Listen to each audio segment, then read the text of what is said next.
My unfaithful wife froze when I entered the party with a stunning lady by my side.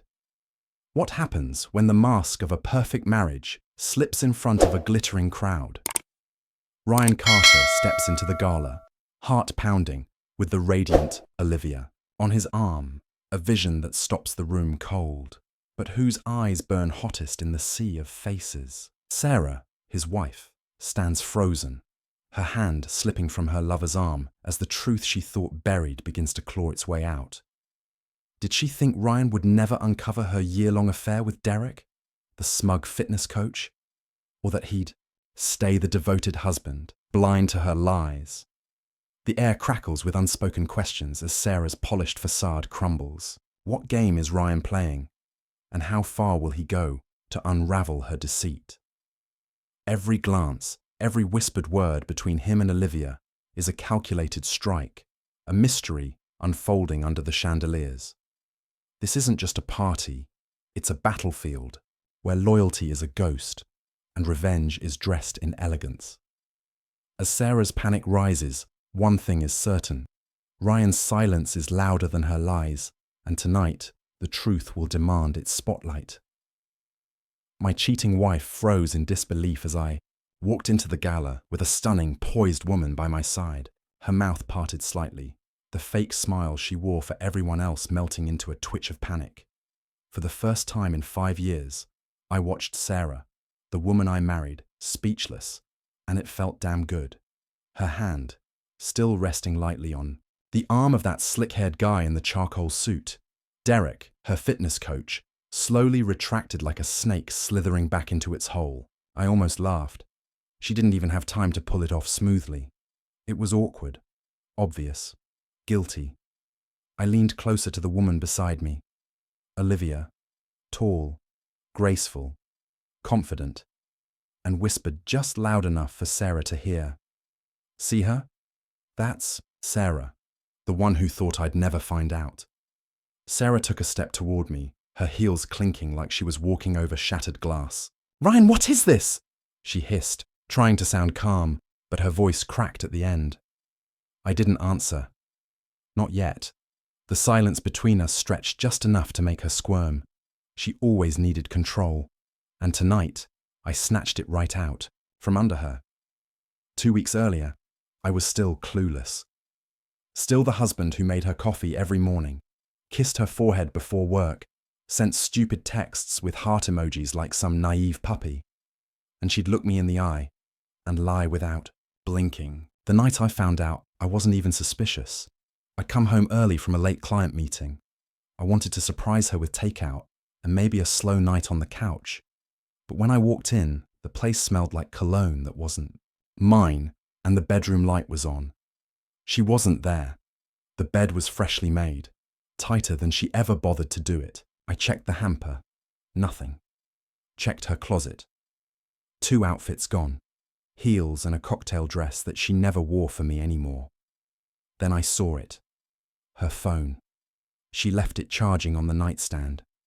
And God must have been watching because the screen lit up with a notification. Can't wait to taste you again tonight, babe. D. That was it. My blood stopped. The air around me turned to static. I opened the message. Dozens. No passcode. Just filth. Filth and betrayal and photos that made me drop the phone like it burned. It was Derek. That smug coach I'd paid for because she said working out helped with her mood swings. He was bending her every which way in texts, calling her things she told me she hated. She sent him a pic in my shirt, the one she wore after. We had real moments. The shirt I thought meant something. And that night, as I sat in the dark living room with the TV on mute, waiting for her to come back with lies painted across her lips, I made a decision. I wouldn't cry. I wouldn't scream. I'd destroy her with silence. So I waited. Waited while she snuck in at 1:42 a.m., thinking I was asleep. Watched her tiptoe like a teenager breaking curfew. Watched her toss her clutch on the counter, take off her heels and whisper, "Idiot!" under her breath. She didn't even know I was right there. I stood and she froze mid-step. Ryan. I didn't say a word, just looked her dead in the eyes, nodded slowly, and walked past her into our room. I started planning that night. Called Olivia the next day, a friend from college, now a model turned entrepreneur who owed me a favor. She loved the idea. You want to ruin her socially? She said, say no more. Now here we were at this charity gala. Sarah had begged me to attend 2 months ago, acting like the perfect couple in front of people who didn't know she was stabbing me in the back. She had no idea I still had the invite. She had no idea I'd show up with someone who made her look like background noise. As I strolled past her and that sweaty coward of a side piece, I turned slightly and smiled. Nice to see you again, Derek. Didn't realize personal training had such personal benefits. He blinked. Sarah opened her mouth, and Olivia, bless her, leaned in and whispered, Babe, let's not waste time on yesterday's trash. It was in that moment when Sarah's eyes welled up, not with guilt, but fury, that I knew. She was the kind of woman who hated getting caught more than she hated cheating. She tried to follow me through the crowd, heels clicking fast like she was chasing down her own reputation. I could hear her muttering my name. Ryan. Ryan. Wait, like saying it would undo everything. I didn't stop. I led Olivia right past the donors, right past the hosts, and straight to the balcony where the air was cold and real, not thick with fake smiles and champagne. Sarah finally caught up, grabbing my arm with nails that used to trace my spine and now dug in like claws. I turned slowly. What the hell was that? She demanded, her voice a shaky mess of anger and panic. Who is she? You mean Olivia, I said. An old friend. She's been helping me see things clearly. You don't get to humiliate me like that. Sarah snapped, her face turning red beneath her perfect makeup.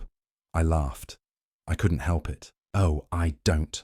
That's rich coming from someone who played mattress games with a guy half her IQ behind my back. She flinched. Her eyes darted to Olivia, then back to me. Ryan, this isn't the place. Neither was our bedroom. But that didn't. Stop you, I cut in, lowering my voice.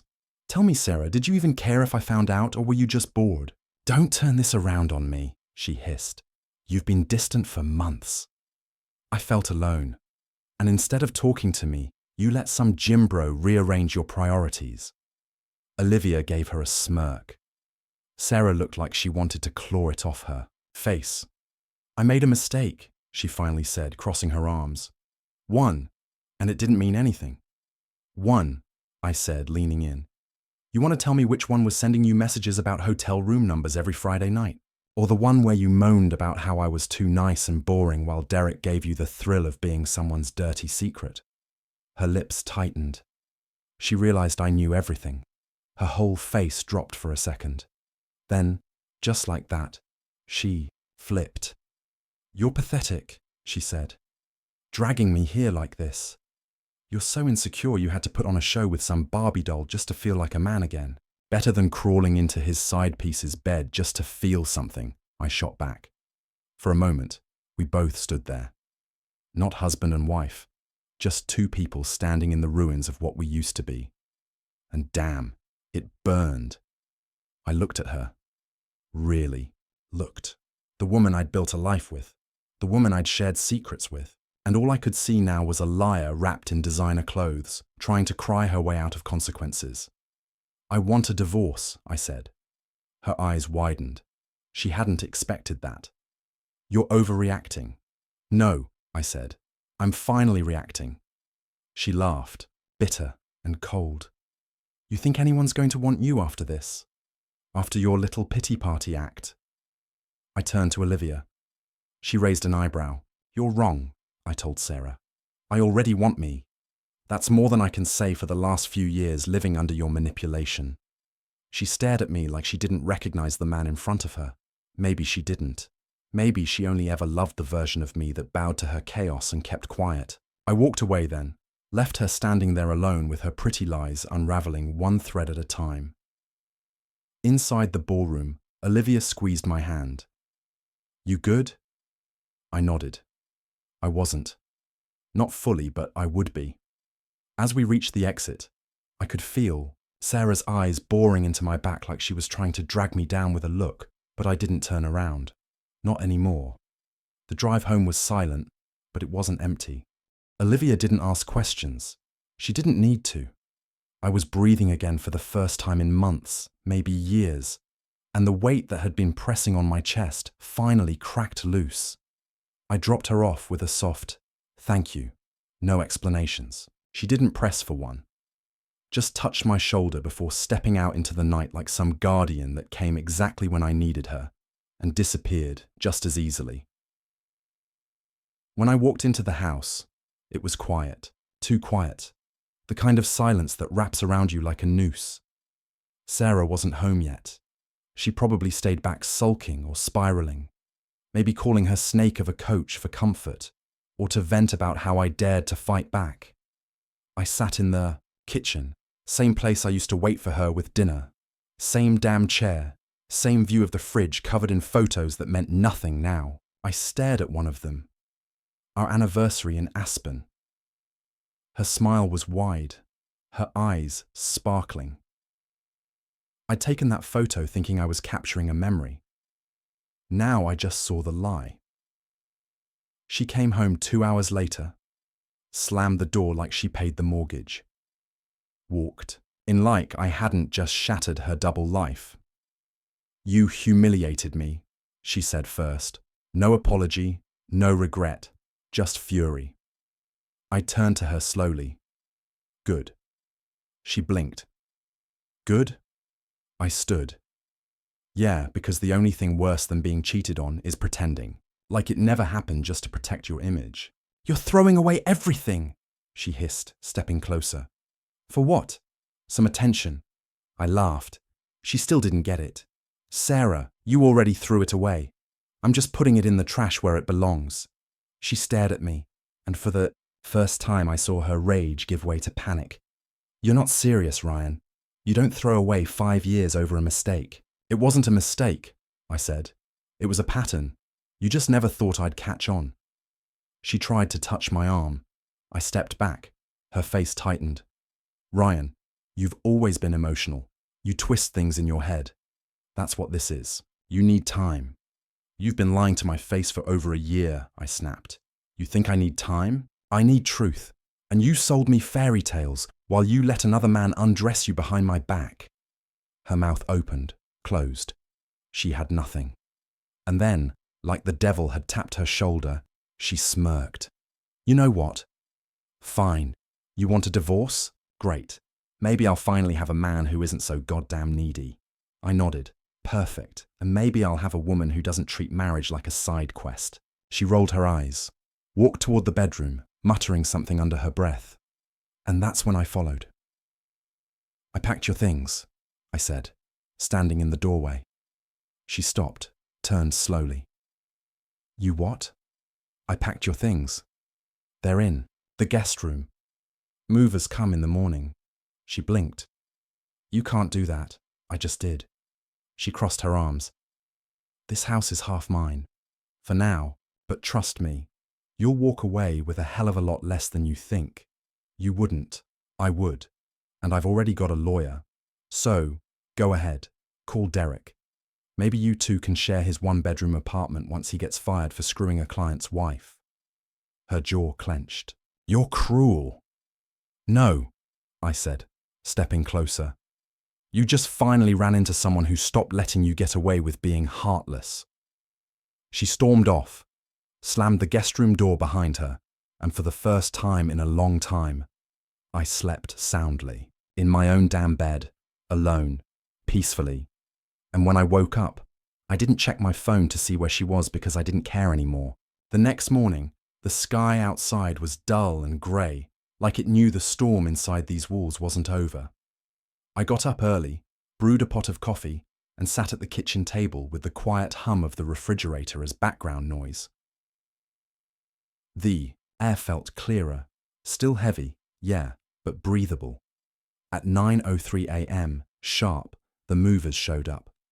Sarah didn't even come out to say a word. She waited upstairs like a damn princess in a castle that was about to get demolished. I didn't blame the movers for the confused glances. They probably sensed the tension bleeding through the drywall. I walked into the guest room where her things were already boxed. I packed them the night before with the same calm you use when cleaning up after a house fire. Methodical, detached, burnt on the inside, but steady on the outside. Everything she ever called hers, clothes, shoes, makeup, even the framed photo of us from Maui. I shoved it all into boxes labelled Sarah. No frills, no notes. Halfway through, she finally came downstairs, sunglasses on indoors like her ego needed a shield. "What the hell do you think you're doing?"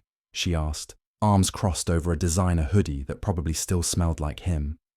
"I told you, movers. This morning," I said, not even looking up. She scoffed. "You really think you can just erase me from this house like I was a bad memory?" I paused, met her eyes.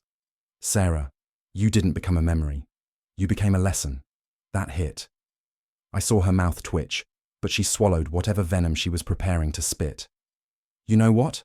she said, pacing like a trapped cat. "Maybe this is good. Maybe we both need it out." I nodded. We did.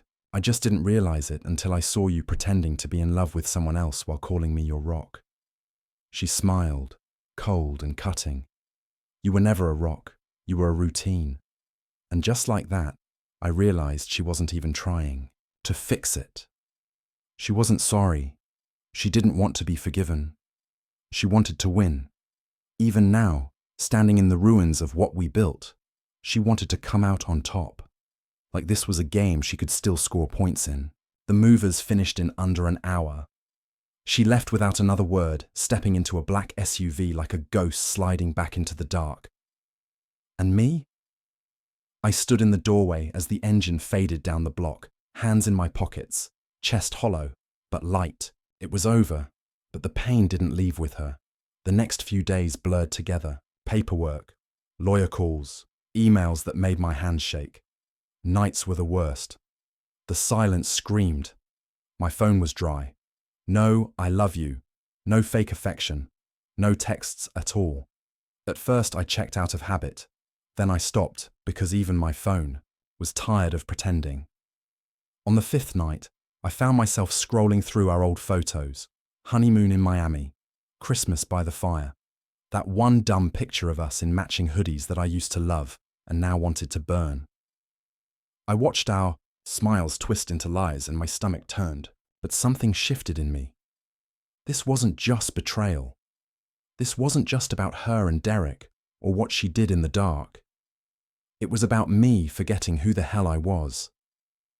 I gave her everything, hoping it would make her happy. I shrank myself to keep her content. I made excuses for her coldness, her sarcasm, her emotional distance. I thought love meant sacrifice, but I was the only one bleeding on that altar. I'd been living in a one-sided fantasy, a make-believe marriage where I gave and she took. And now, standing in the aftermath, I wasn't even sad about losing her. I was sad about losing me. So that night, I opened a new document on my laptop. I wrote down everything, not for court, not for revenge, just for me.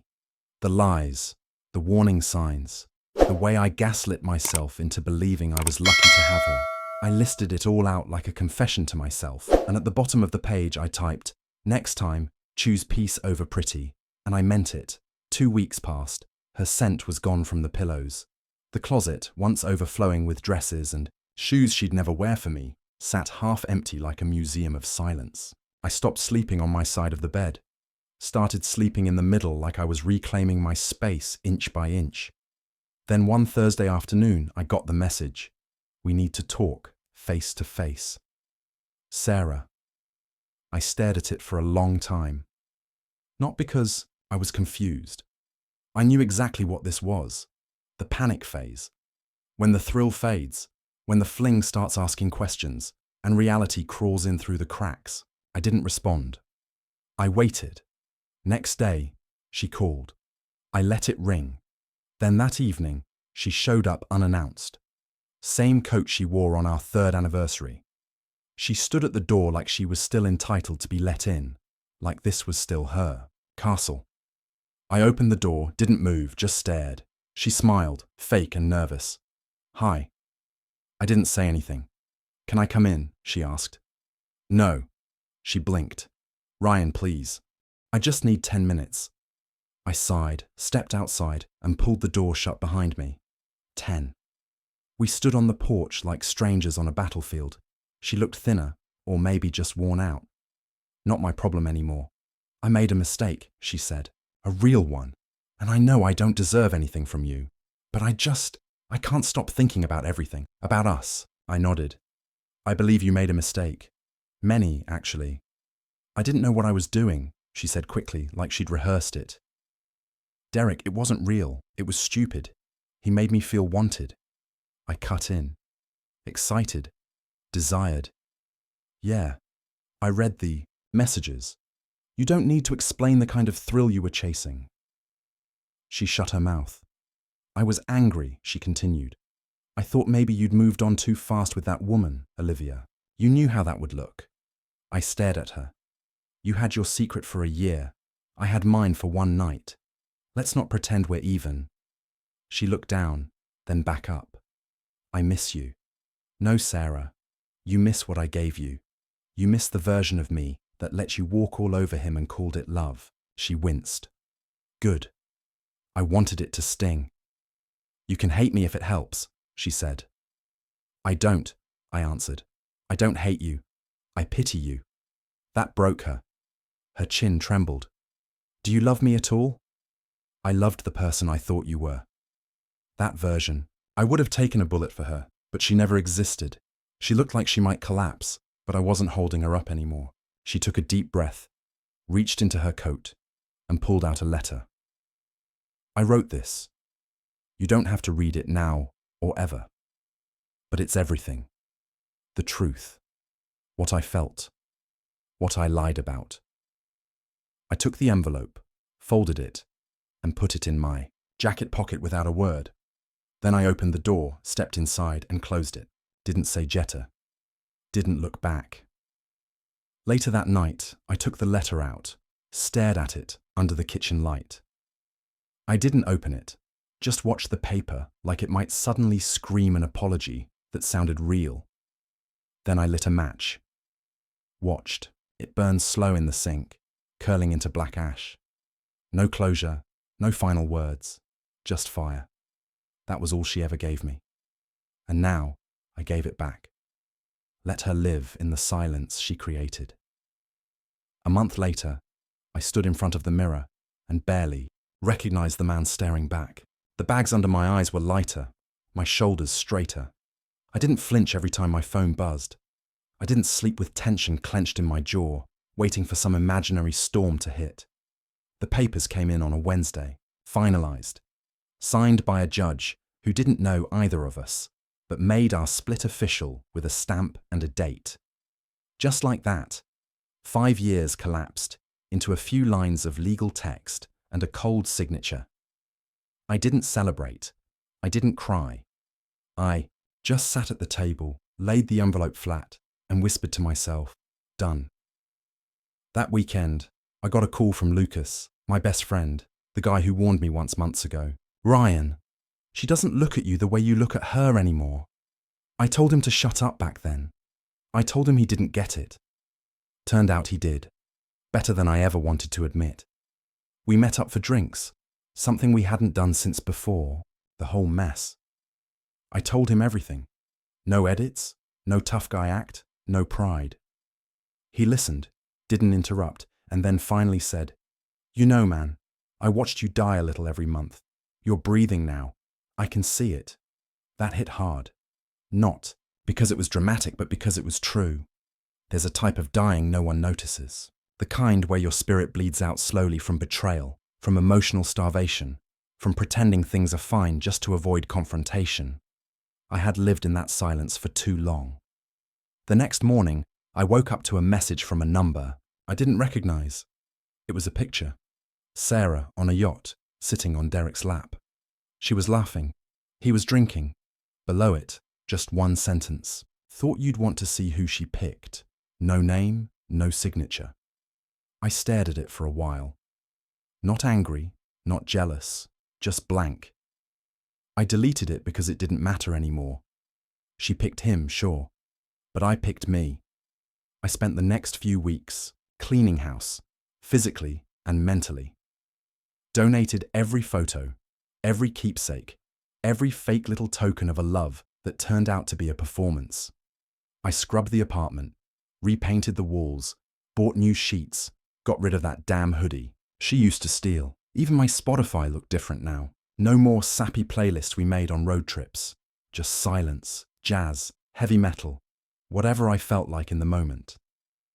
One afternoon, I passed by a couple at a coffee shop. They were sitting on the same side of the booth, holding hands, laughing, over something dumb. For a second, it stung. But then I reminded myself I loved like that once. Fully, completely. It wasn't my fault she didn't return it. What I gave wasn't wrong. What she did with it was. A few nights later, I got dinner with Olivia. Nothing romantic. Just two people who saw each other clearly now. She clinked her glass with mine and said, "You survived." I smiled, barely. Better than most. I nodded. She tried to gut me, but all she did was set me free. She raised an eyebrow. "You think she regrets it?" I shrugged. Maybe, maybe not. Either way, it's not my problem anymore. And I meant it. Every word. Because love shouldn't come with punishment. Trust shouldn't be a weapon. And the moment someone treats your heart like a disposable toy, they never deserved it to begin with. Sarah might have thought she was breaking me, but in the end, she gave me something far better than what I ever had with her. She gave me back, me. A few months passed. Spring rolled in like a quiet apology from the universe, and for once, I felt ready to accept it. The trees outside my apartment were blooming again. The mornings came easier, and I wasn't waking up to shadows of her anymore. Then one evening, as I was coming back from the gym, I saw her, Sarah, standing outside my building. No warning, no message, just standing there like she had a right to still exist in my world. She wasn't dressed to impress. No makeup, no drama, just a black hoodie, jeans, and the same empty eyes I used to mistake for depth. She looked up. "Hi." I didn't say anything. Just kept walking until I was a few feet away. "I know I shouldn't be here," she added quickly, hands shoved in her pockets like she was trying to keep them from shaking. "But I've been thinking about everything, and I had to see you." I sighed. "Why now?" She hesitated, because it didn't end right. I almost laughed. It ended exactly how it was supposed to. "No, Ryan, you don't get it. He wasn't who I thought he was. And you were." That shut her up for a second. She shifted her weight from one foot to the other. "He cheated on me." There it was. The twist, the irony, the karmic boomerang. I didn't flinch. I didn't gloat. I just looked her in the eyes. "So?" Her jaw clenched. "So, I get it now."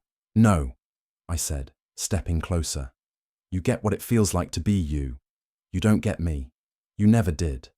She blinked rapidly, like tears were building, but I wasn't falling for it again. That well was dry. "I'm not here to get back together," she whispered. "Good, but I needed to tell you I'm sorry." I nodded once, then say it. "I'm sorry, Ryan. I lied. I disrespected you. I destroyed something good, and I know I can't undo it. But I just needed you to know it wasn't because you weren't enough. It was because I wasn't. That I didn't expect. It didn't heal anything, but it landed."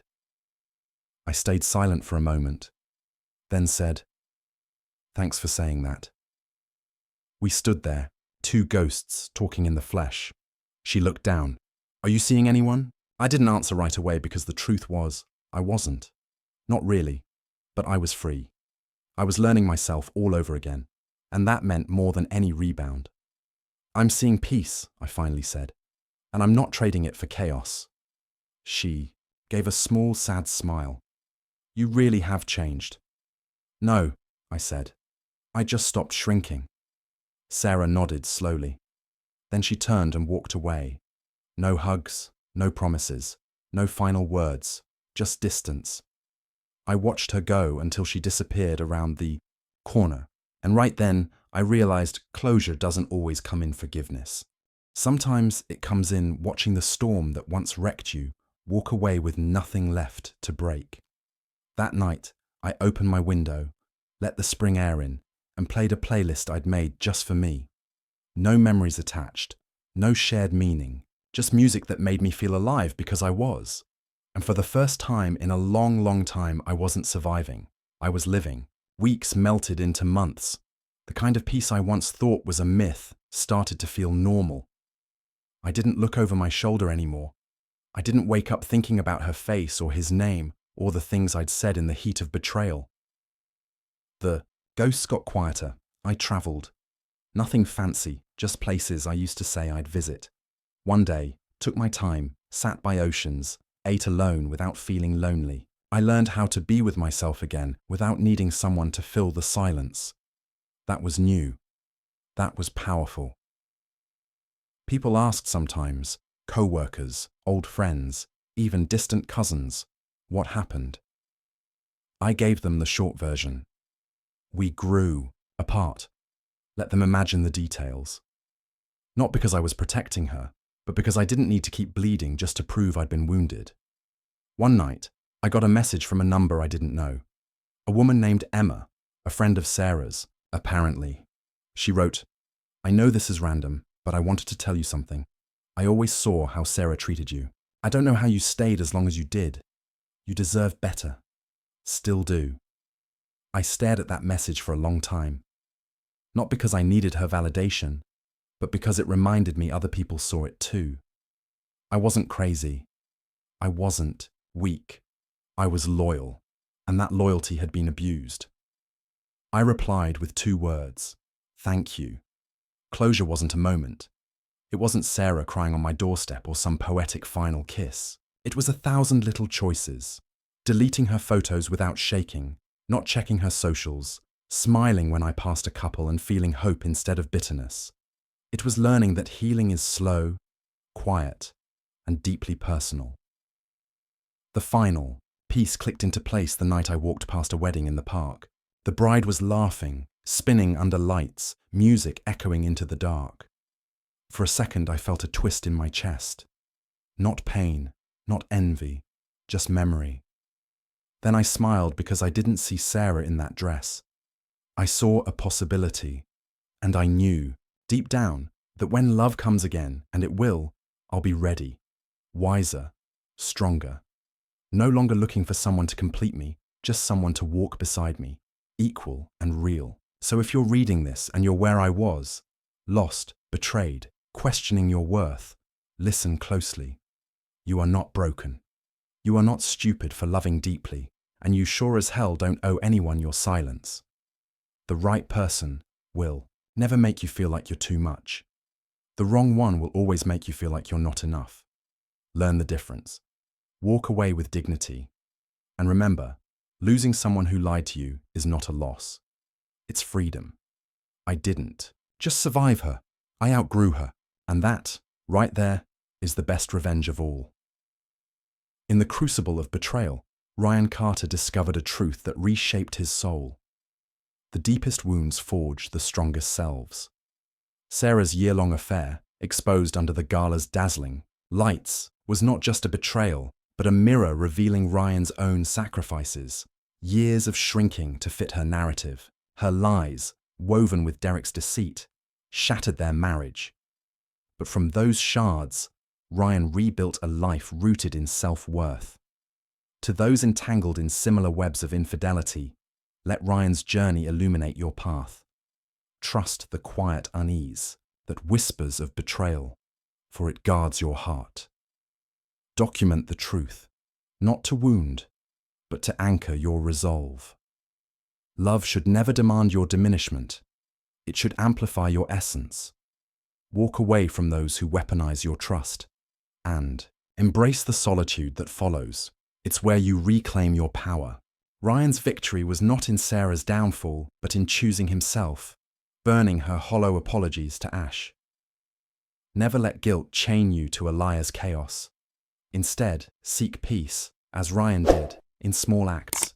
New sheets, a playlist untainted by memories, a walk past a wedding without bitterness. Healing is not a moment, but a mosaic of choices, each one a step toward a life where you are enough. In that freedom, you'll find not just survival, but a profound rebirth.